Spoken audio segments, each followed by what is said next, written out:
Chapter 19. The guide was sitting on a tree root beside the fire, waiting. He wasn't really sure what he was waiting for. Dawn, perhaps. Not for Schaefer, certainly. Schaefer wouldn't be coming back. He supposed he might hear a scream. He hoped not, though. This whole assignment was bad enough without that. He looked around the campsite once again, his hands nervously checking his pockets and belt to make sure he had no weapons. Nothing that could be mistaken for a weapon. If he stayed unarmed, he should be all right. The thing that had killed all those men 8 years ago had let the woman with them go because she wasn't armed. And they told him that the one that had slaughtered all those cops in New York had left that one cop, Salvati, alive because he wasn't armed. The guide did not want to be armed. He didn't have so much as a pocket knife, which had made it a little tricky to keep the fire going, but he had managed it. And he had been careful never to pick up anything that was burning as a brand that could be a weapon. He suspected there were more weapons in Schaefer's baggage, which was one reason he never touched it, never even considered searching it or pilfering anything. If a jaguar or a snake attacked him, he'd have to rely on his bare hands, but it was worth the risk. Leaves rustled, and he looked up warily. Something was approaching, something that walked upright, a dark shadow against the moonlight. He froze. It stepped out into the circle of firelight, and he recognized Schaefer. Detective Schaefer, alive and with all his limbs intact. The guide's jaw dropped. "Shit, you're alive," he said. He saw the gun Schaefer was carrying, and that was another shock. Schaefer was alive and armed. But what about the... The only possible explanation sank in. "Oh my God," he said. He sprang up as Schaefer dropped the gun and settled heavily against a tree. Schaefer said wearily. "Is it my imagination? Or is your English suddenly improving?" "Laugh it up, Schaefer," the guide said, as he threw open the leather flap on one of his saddlebags and pulled out a telescoping antenna. "Christ, I don't believe this." Schaefer sprawled comfortably and watched, amused, as the guide worked controls. A crackle of white noise came from the saddlebag, and then an electronic voice said, "This is Kappa Alpha, over." The guide picked up a microphone and said, "Kappa Alpha, this is Decoy Niner. Get me the CO, now." He waited, staring at Schaefer. "You really did it, didn't you?" he asked quietly. "You killed it." Schaefer smiled and nodded. Maybe, Schaefer thought, he could get some answers now. Maybe he could get an explanation as to what the hell was going on, what the thing was that he'd killed, what had happened to Dutch, all of it. Or maybe not. But what the hell? He'd got it. He'd beat it. And it wasn't going to leave any more flayed corpses hanging from the rafters in New York. Not in Schaefer's city. Somewhere off the coast, a radio man told General Phillips, "Sir, I'm getting a signal from Decoy Niner. Says he wants to talk to you." Phillips nodded unhappily. He'd been expecting this call, but not looking forward to it. He crossed the room and picked up the mic. "This is Phillips, Niner," he said wearily. "Prepare whatever's left of Schaefer's body for transport back to the States and..." The speaker crackled, interrupting him. "Sir, you don't understand," Decoy Niner's voice said. "Schaefer's alive.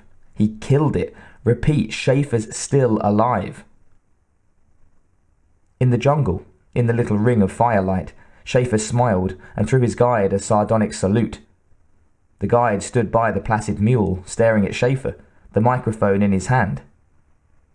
"Oh my God," Phillips whispered. He went pale. Another one of the creatures had died. Last time that had meant a miniature newt took out a chunk of jungle. But this time, it wasn't just one lone hunter. The things were all over New York. Anything might happen now. "Stand by, Niner," he said. He turned. "Perkins," he shouted. "Radio Washington, scramble everything. We're going on full combat alert and get me the president. The shit's about to hit the fan." Perkins hurried, and Phillips tried to think. One of the things was dead, but there hadn't been any blast. Dutch had described how the one he had killed had done something with the device it wore on its left wrist, but that had caused the explosion. Perhaps this one hadn't had time to set the device before it died.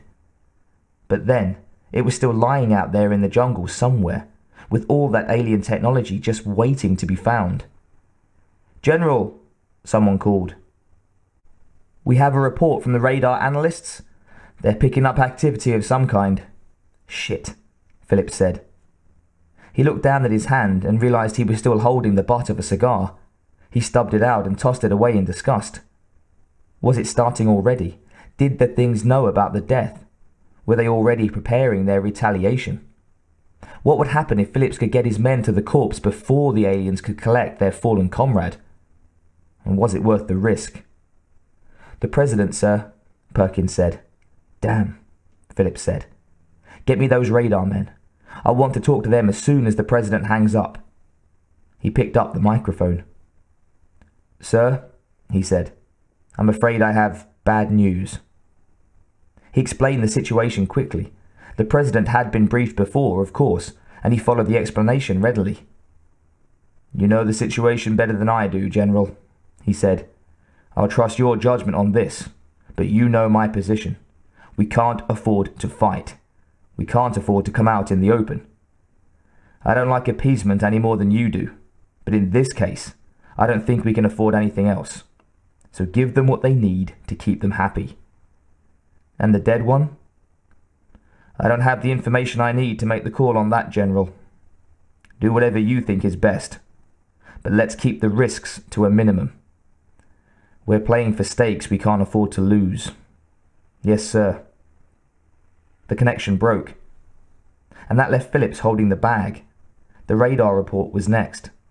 Something had left New York, and not any measly 600 miles an hour this time. It was moving so fast that the radar had lost it almost immediately. It had been heading south, though. "Was it all of them?" Phillips asked. "No," came the reply, surprisingly unequivocal for once. "No, most of them are still in New York." Holding the city hostage, Phillips thought.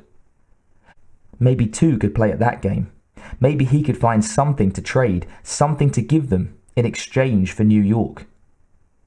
The aliens had never wanted to communicate, and there'd never been any way to force the issue, but maybe, just maybe, that had changed. There might be something out there in the jungle those bastards wanted enough that they'd talk in order to get it. And if he could get them to talk, maybe he could get them to lay off New York, stay out of American cities. Maybe he could barter for some of their gadgets. This might be a disaster. They might torch everything in retaliation. Or it might be the greatest opportunity humanity ever had. "Get a squad ready," he barked. "Choppers loaded. We've got a pickup to make." He smiled grimly and reached for another cigar. "Maybe two," he added, as he lit the cigar. Then he reached for the microphone to give Decoy Niner his new instructions.